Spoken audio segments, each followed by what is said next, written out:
Fala aí, pessoal! Finalmente chegamos na segunda lei de Newton. Agora, os nossos problemas vão ser um pouquinho mais elaborados. Por quê? Porque a força resultante sobre os objetos que vamos estar estudando vai ser diferente de zero. Só relembrando, né? Força resultante nada mais é do que a soma das forças que atuam sobre um dado corpo, tá bom? Então, vamos começar analisando o exemplo de uma sonda espacial que está muito longe de todos os astros e planetas, e essa sonda está sujeita a duas forças, F1 e F2. Bom, é evidente, né, que F1 mais F2, nessa situação, vão estar representando para a gente a força resultante sobre a sonda. Beleza? E de forma bem intuitiva, você sabe me dizer o que vai acontecer se F1 estiver empurrando a sonda para um lado e F2 empurrando do outro, sendo que F1 é maior do que F2, você sabe que a sonda vai se deslocar no mesmo sentido que a ponta F1.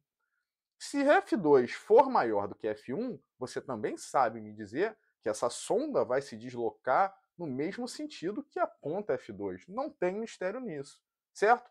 E qual vai ser o efeito da ação dessas forças sobre essa sonda numa situação ou em outra?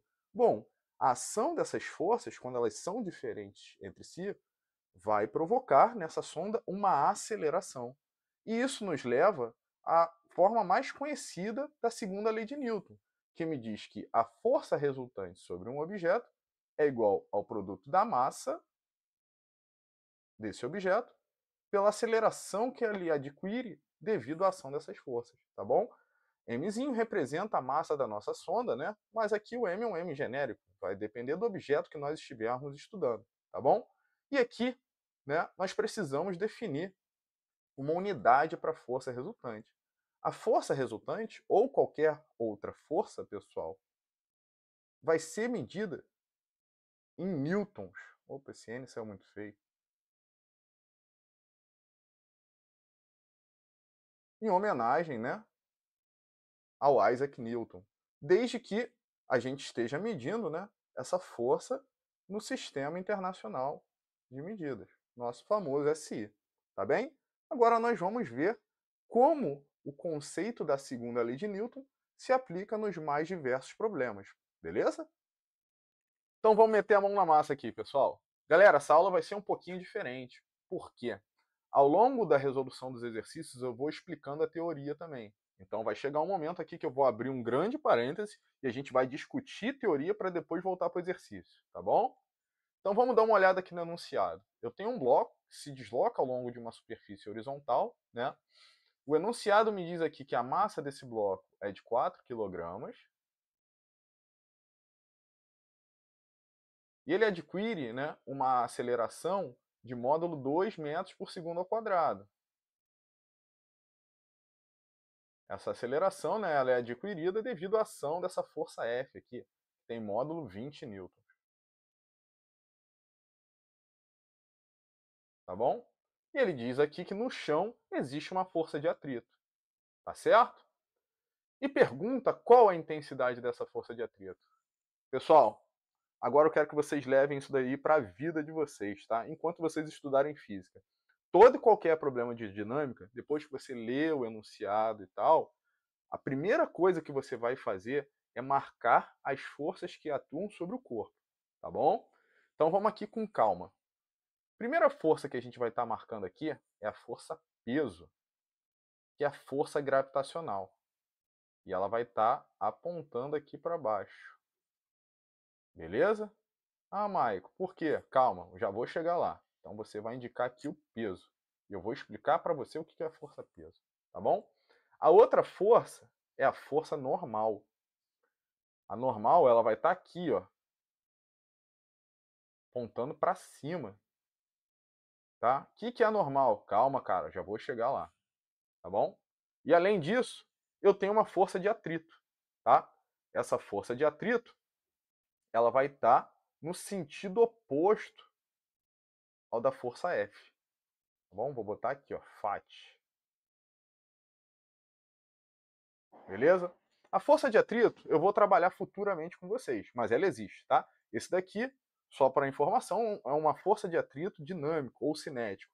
Se você passar sua mão sobre a mesa, aí que você está estudando, você vai ver que na palma da sua mão, você sente uma força no sentido oposto ao deslocamento da sua mão, tá bom? Agora vamos entender quem é a força-peso, quem é a força normal e qual é o efeito dessas forças nesse objeto durante esse movimento, beleza?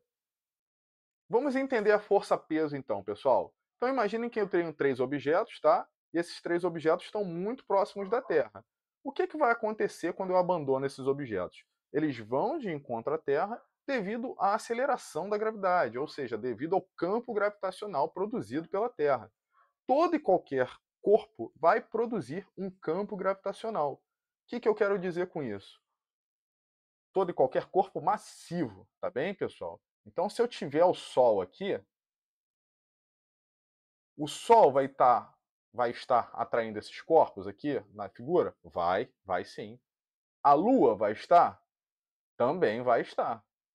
Por que eles não vão de encontro ao Sol ou à Lua, por exemplo? O Sol é muito mais massivo que a Terra, então, pelo que eu estou falando com vocês aqui, ele vai produzir um campo gravitacional muito maior. Porque a ação da gravidade, a ação da força gravitacional, ela não depende apenas da massa do objeto, dos objetos em questão. Ela também depende da distância entre esses objetos, tá certo? Então, se você estiver muito, muito perto da Terra, quem vai ganhar essa queda de braço entre a Terra e os demais astros vai ser a Terra. Porque além de ser muito massiva, ela está muito pertinho de você, tá bem? Então, quando se fala de força-peso, eu estou falando aqui da interação que um corpo, ou um ou mais corpos, né, tem com todos os outros corpos que existem no universo, tá certo? Só que o que ocorre? Quando eu somo todas essas interações gravitacionais, quem vai ganhar, no nosso contexto, vai ser sempre a Terra, por nós estarmos mais próximos dela, tá bom? Mas se eu boto aqui, por exemplo, um objeto pertinho do Sol, muito pertinho do Sol, né? O que vai acontecer? Aí sim, aí esse objeto ele vai se deslocar de encontro ao Sol, tá bom? Se eu boto um objeto aqui pertinho da Lua, o que vai acontecer? Nessa situação, quem vai ganhar essa queda de braço vai ser a Lua. O campo gravitacional da Lua vai puxar esse objeto, tá bem? Então, a força gravitacional, né, entre objetos massivos, ela é sempre atrativa, tá bom? No nosso contexto aqui, eu vou estar dizendo que a força-peso ela vai sempre apontar para o centro da Terra, tá? Nesse objeto daqui, esse objeto verdinho, né? A força-peso que atua sobre ele, ela apontaria para o centro do Sol. Esse outro amarelinho aqui, laranjinha, ela apontaria para o centro da Lua, tá bem? Mas quando se fala de força-peso num contexto em geral, você precisa levar em consideração a soma de todas as forças gravitacionais que atuam sobre um dado objeto. Mas aqui, por simplicidade, nós vamos considerar que a única força, né, que é apreciável, a única força que realmente vai mudar, né, a trajetória do objeto ou vai fazer com que ele realmente seja atraído, aqui para a gente vai ser a força da Terra, tá bom? E qual é a expressão para força-peso? Bom, o módulo da força-peso, pessoal, é o produto da massa do objeto pela aceleração da gravidade local. Então aqui eu tenho que o m é a minha massa e o g é a aceleração, né, módulo da aceleração da gravidade.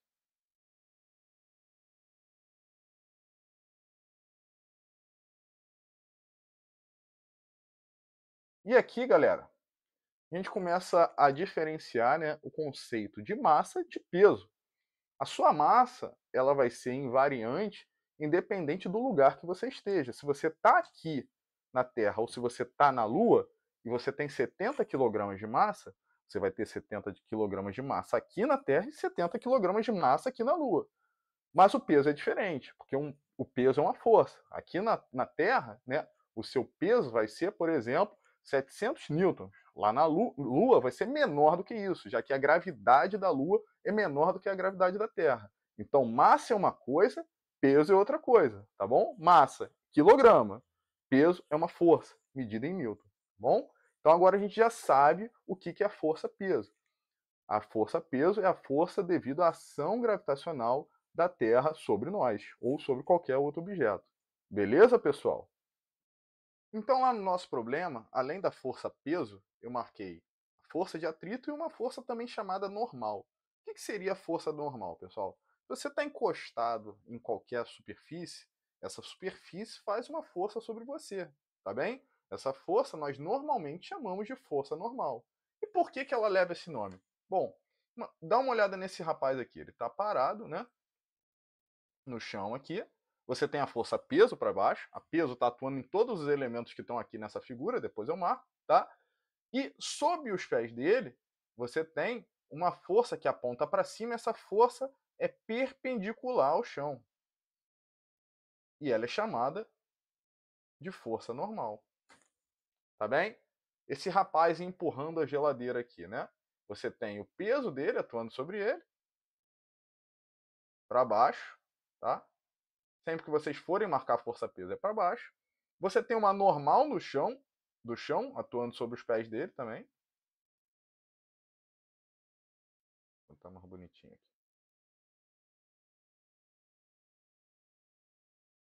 Certo? E a força de contato entre esse rapaz e essa geladeira, você também pode chamar de normal se quiser. Então você tem aqui, sob as mãos dele, uma normal de contato que empurra, né, as mãos dele no sentido oposto, o qual ele está empurrando essa geladeira. Essa daqui é a normal da geladeira sob as mãos do rapaz. Tá bem? Mais uma vez aqui, né, eu tenho a normal perpendicular à superfície da geladeira. E aqui, se nós prolongarmos, né, esse vetorzinho, vocês vão ver que essa normal também é perpendicular ao chão. Por último, eu tenho um plano inclinado, que é um sisteminha clássico, né, que aparece na maior parte dos problemas de física. Então, quais são as forças que atuam sobre esse bloquinho daqui? Né? Eu vou ter a força peso para baixo, tá? Peso sempre para baixo, tá, pessoal? E como é que está a minha normal nessa situação? Agora a minha normal está inclinada, bicho. Por que ela está inclinada? Porque a minha superfície ela é inclinada. Então eu vou ter uma normal que vai ter essa orientação daqui, ó. Pan. Tá? Então, se vocês prolongarem, né, esse vetorzinho, vocês vão ver que ele é perpendicular à superfície do plano. Tá bom? Então, normal é uma força gerada por toda e qualquer superfície, é uma força de contato e é uma força perpendicular à superfície em questão. Beleza? Sem mistério. Bora voltar para o problema. Mas como que você faria esse problema se seu F fosse um pouquinho diferente? Se ele não tivesse essa orientação daqui? Se ele fosse, por exemplo, um vetor desse tipo daqui, ó, inclinado. Como que você faria? Né? E aí, é importante que você esteja em paz com toda a matéria que nós estudamos até o momento. Por quê? Se o seu F estiver inclinado, é necessário que você decomponha o seu F. Tá bem? Vamos supor que tem um ângulo aqui, né? Então, você vai decompor esse seu F numa componente horizontal, que é a responsável por esse movimento, e uma componente vertical, que nesse contexto aqui não vai estar influenciando em nada o movimento. Tá bem, pessoal? Então é importante que você sempre estude os conteúdos anteriores, porque todos são correlacionados. Beleza?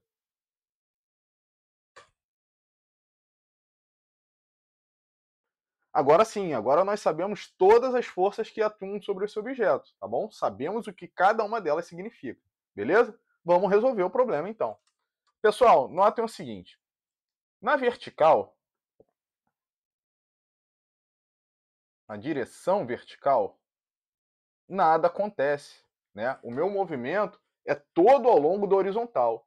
Se isso é verdade, se eu não tenho aceleração ao longo do eixo vertical, eu posso falar aqui sem medo de errar que a minha normal em módulo ela é igual à minha força-peso, tá bem? Beleza? Então, se o problema te pedisse o módulo da normal, seria muito fácil de determinar, né? Por que seria fácil? Você sabe, conforme nós vimos lá embaixo, que o módulo da força-peso é o produto da massa pelo módulo da aceleração da gravidade. Então, eu tenho aqui que a minha normal nessa situação, ela seria 4 vezes 10, que dá 40 newtons. Beleza? Mas o que o problema pede para a gente? O problema, ele pede a intensidade da força de atrito. O que acontece? Né? Nós vimos que força resultante, agora eu vou falar do módulo, né? É igual ao produto da massa pelo módulo da aceleração. Beleza. E o que nós vemos aqui nesse problema, pessoal? Que a minha aceleração necessariamente vai estar apontando no sentido de F. Vocês concordam comigo? Logo, na hora de eu calcular a força resultante, eu sei qual força é maior. Eu sei que F é maior do que Φ. Logo, como a minha força resultante tem que ser, né, positiva, já que aqui eu estou me referindo ao módulo, na hora de calcular a força resultante, eu vou fazer aqui F menos Φ. Tá bom? Isso é igual a massa vezes a aceleração.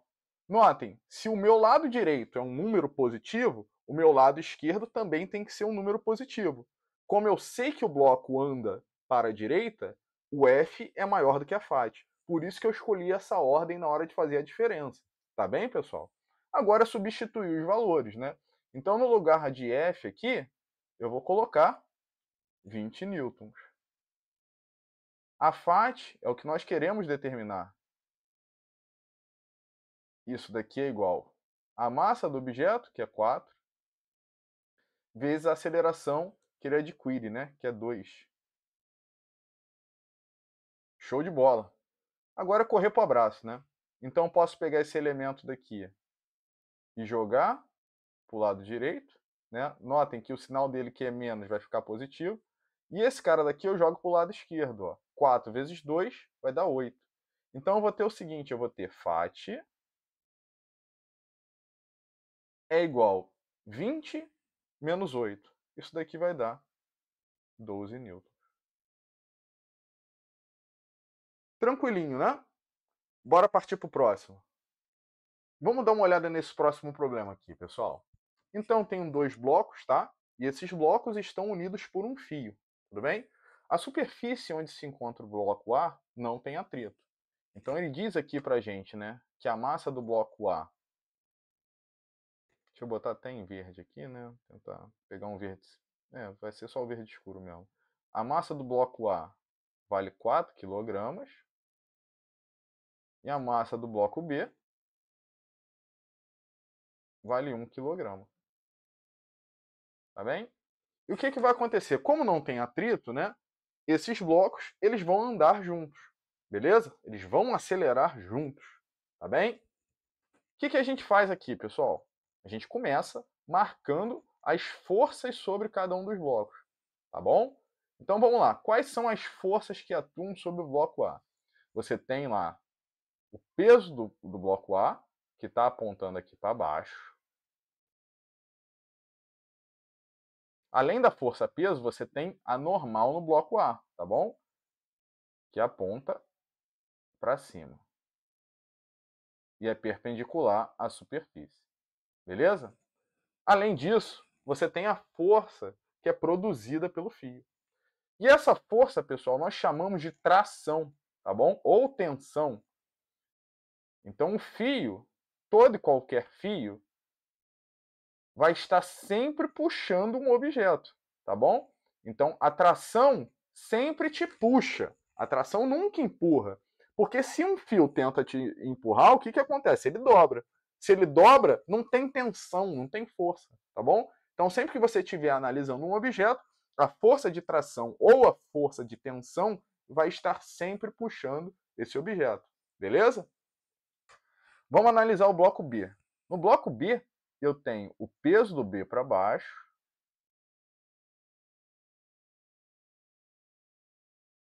e a tensão no bloco B para cima.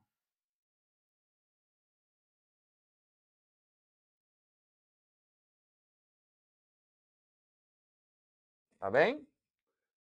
Em módulo, pessoal, a tensão ou tração do bloco A é idêntica à tração ou tensão do bloco B, tá bom?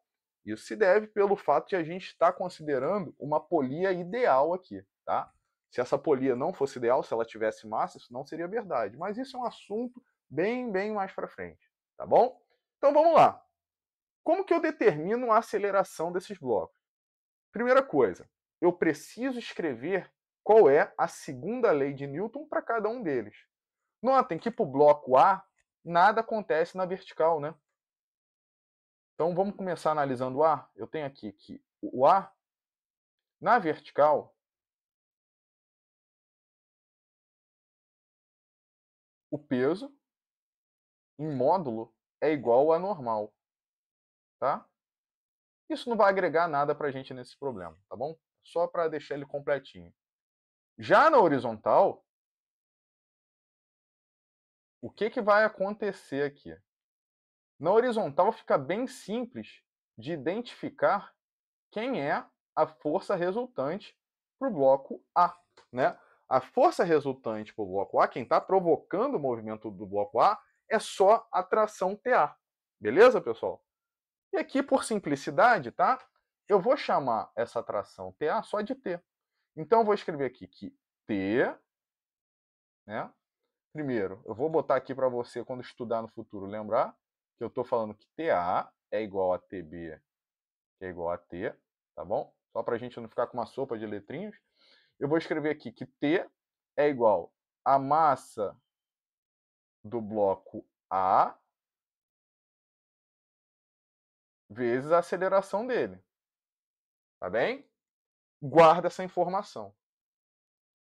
Quando eu olho para o bloco B, o que vai acontecer? O movimento do bloco B está todo ao longo da direção vertical. E o que acontece? Ele acelera para baixo, certo? Então a aceleração dele é para baixo, força resultante é para baixo. Isso significa que na hora de eu contabilizar, de eu calcular a força resultante, eu vou pegar a maior menos a menor, tá bom? Se ele está andando para baixo, isso significa que o peso do B é maior do que a tração que está puxando ele para cima. Então vamos escrever aqui força resultante, botar na vertical, tá? Embora não precise, já que ele só anda na vertical. Eu vou botar aqui que a força resultante para o B é a massa vezes a aceleração. Massa do B vezes a aceleração. Quem vai ser a força resultante para o B? Agora vai ser o peso do B menos a tração. Daqui é a massa do B vezes a aceleração, certo? Só reforçando aqui, peso para baixo, tração para cima. Se ele está indo para baixo, se ele está acelerando para baixo, é quem está para baixo menos quem está para cima, beleza? Então vamos lá.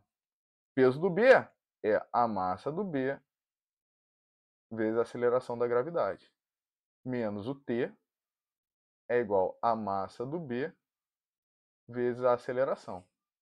Tá bem? Então aqui, pessoal, o que nós podemos fazer? Notem o seguinte, né? Deixa eu só colocar da mesma cor aqui para facilitar na hora de visualizar.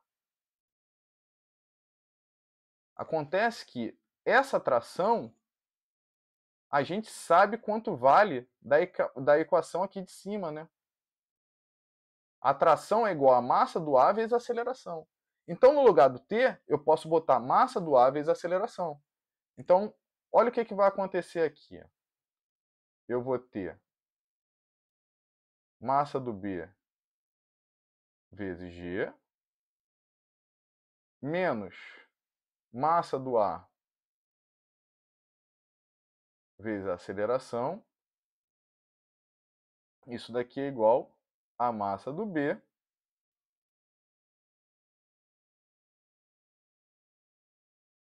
vezes a aceleração. Tá? Estamos quase lá. O que eu posso fazer, pessoal? Eu posso pegar esse elemento daqui, ó, e jogar para o outro lado. Então, eu vou ter aqui, ó, MB vezes A mais Ih, fiz com a cor diferente. Eu botei aqui, ó. MA vezes A mais MB vezes A. Isso daqui é igual a MBG. Posso colocar o A em evidência aqui, né? Agora eu vou deixar tudo de uma cor para a gente parar com essa troca de cores aqui. Então vai ser A que multiplica MA mais MB. Isso daqui é igual a MB vezes G. Então a nossa aceleração vai ser MBG sobre MA mais MB. E agora é só substituir os valores, né, pessoal? Notem bem. Massa do A vale 4, a massa do B vale 1 kg. Então vou botar aqui, ó, que a aceleração é 1 kg vezes 10 sobre 5. Certo? Isso daqui vai dar 2 metros por segundo ao quadrado. Tá bem? Como que eu poderia ter feito isso também, né? Poderia ter feito um sisteminha aqui. Eu vou deixar tudo de preto, mas vocês sabem do que eu estou falando. Eu tenho aqui, ó, que a tração é igual a massa do A vezes a aceleração, né? E eu sei que o peso do B menos a tração é igual a massa do B vezes a aceleração.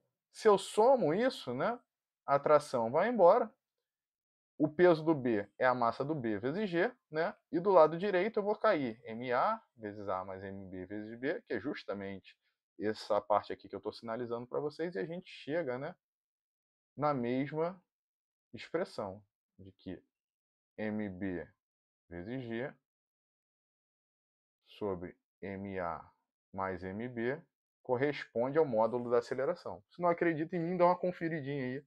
Pode confiar que está certinho, beleza? Então a aceleração desse carinha daqui, né, do conjunto, deu 2 metros por segundo ao quadrado. Uma vez que a gente tem a aceleração do conjunto, fica muito fácil determinar a tensão ou tração, né, em módulo. Por quê? Porque a gente sabe que a tração é a massa do A vezes a aceleração. Então notem bem, né? Puxar uma setinha aqui. Vou botar aqui. A tração é igual a massa do A vale 4 e a aceleração vale 2 metros por segundo ao quadrado. Quando eu faço essa continha daqui, isso daqui dá 8 newtons. Pode calcular utilizando a outra equação? Pode. Vai dar a mesma coisa, tá bom? Se você quiser conferir se está certinho, joga lá que você vai ver que vai dar 8 newtons também. Beleza, gente? Vamos dar uma olhada nessa questão, pessoal. Então aqui eu tenho um bloquinho, né? Ele dá a massa do bloquinho, beleza? Você de cara já pode marcar as forças que atuam nesse bloquinho, já está confiante, aí você vem aqui, pã, marca o peso, marca a normal. Nota que aqui, né, eles provavelmente não vão desenvolver papel algum no movimento desse objeto, e tem uma força aqui que tu não conhece, que é a força da mola. Vamos entender melhor sobre essa força? Vamos entender de uma vez por todas o que é a força produzida por uma mola. Galera, a força produzida por uma mola é conhecida também como força elástica e não tem grandes mistérios em torno dela. Então, na situação A aqui, eu tenho uma mola relaxada, ou seja, ela não está distendida nem comprimida, ela está no seu comprimento natural. X0 representa para a gente o comprimento natural da mola, o comprimento relaxado da mola.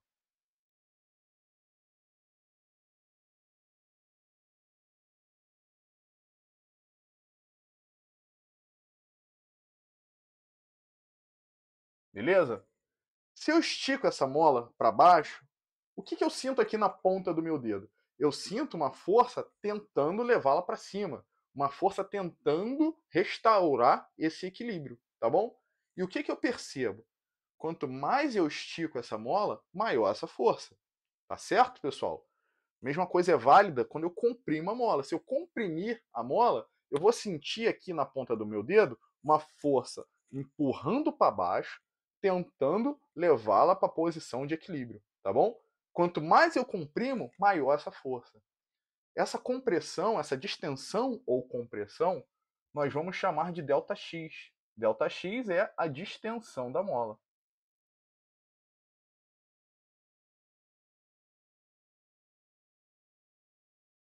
Você só percebe uma força surgindo na sua mão quando você distende a mola, tá bem? Quando você estica ou quando você comprime. E desde que você não estique muito, né, você consegue manter uma relação direta entre a força que você provoca sobre a mola e a distensão. A força que a mola vai fazer sobre a sua mão, ela é chamada de força elástica. E como é que eu calculo o módulo dessa força? Essa força, ela nada mais é do que o produto de K por ΔX, tá? O que seria o K, pessoal? O K é a constante elástica. Aí eu vou dar uma apagadinha aqui, né, que eu calculei mal, da mola. E o que ele representa, né? O K, pessoal, ele representa, de certa forma, a rigidez da mola. Se você tenta comprimir ou esticar uma mola de lapiseira, isso é muito fácil. Se você tenta comprimir ou esticar uma mola de caminhão, é infinitamente mais difícil. O que difere uma da outra? O K, né? O material, né, que ela é construída, e, consequentemente, o K, tá? Molas, né, de tamanhos diferentes e grossuras diferentes têm Ks diferentes. E o ΔX, ele nada mais é,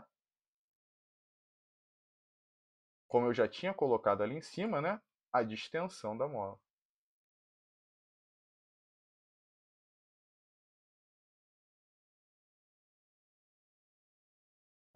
Tá bom? Mais comumente, né, a gente chama esse módulo da força elástica de Fel. Tá bem? E o que nós notamos aqui? Que a relação entre o módulo da força exercida pela mola é diretamente proporcional à distensão dessa mola, que é o ΔX.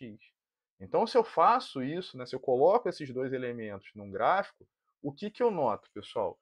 Eu noto que a figura que vai surgir nesse gráfico nada mais é do que uma reta, certo?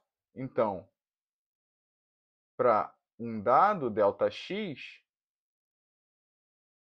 eu tenho uma força na mola correspondente a K ΔX. Deixa eu melhorar isso aqui.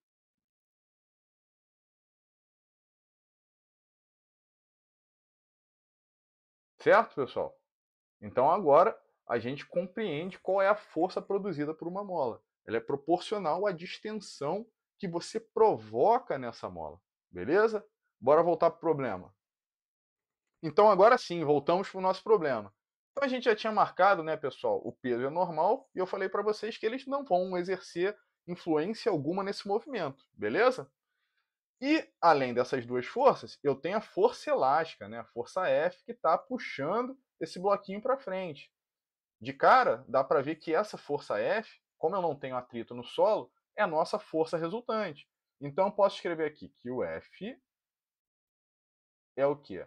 É a massa vezes a aceleração. Ele é a força resultante para o bloco, pessoal. Só que lá embaixo nós vimos que o módulo dessa força F pode ser escrito de que maneira? Pode ser escrito como sendo K vezes ΔX, tá bom? Isso daqui é igual a massa vezes a aceleração. E só reforçando, né? ΔX é o módulo de quanto aumenta ou diminui o tamanho da mola. Beleza, pessoal? Vamos lá. Então eu tenho K? Tenho K. Tenho M? Tenho M. Tenho ΔX? Não tenho ΔX. Tenho A? Também não tenho A. Tem como achar o A? Tem como achar o A. Por que tem como achar o A? Notem o seguinte, ele informa para a gente que no ponto A, esse objeto tem uma velocidade de módulo 4 metros por segundo. E no ponto B, ele tem uma velocidade de módulo 6 metros por segundo. Aqui ele dá a distância entre o ponto A e o ponto B. Como esse movimento é descrito com uma aceleração constante, tu lembra de quê? Tu lembra de Torricelli, bichão. Aí você vai vir aqui, ó, e escrever de Torricelli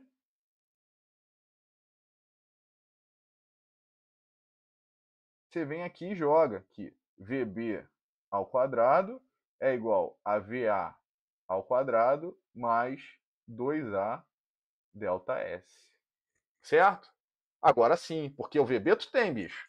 VB vai ser o quê? 6 ao quadrado. 6 ao quadrado dá o quê pra gente? 36. O VA vai ser o quê? 4 ao quadrado. 4 ao quadrado vai dar 16. Mais 2 vezes o A que tu não tem, mas tu vai achar, vezes o deslocamento, que vale 10. Beleza.